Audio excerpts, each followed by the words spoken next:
Ассалаумағалейкум достар, сіздермен бірге Мега Арсен KZ. Бүгін мен жаңалық айтайын дедім. Сұрақ жауап түсірем. Так что мен қорқынышты видео түсірдім. Менің шын өмірде болған қорқынышты оқиғам деген видеоға сұрақтарды қойып кетіңдер. Мен көрем. Айтпақшы, мен бір сұрақта алдым. Bir сұрақ бар екен. Сен малсың ба? Чё за сұрақ?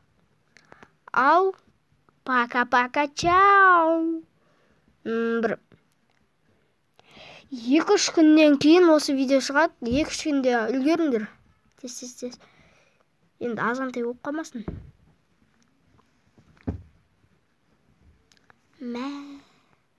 Ойлап тұрмын да.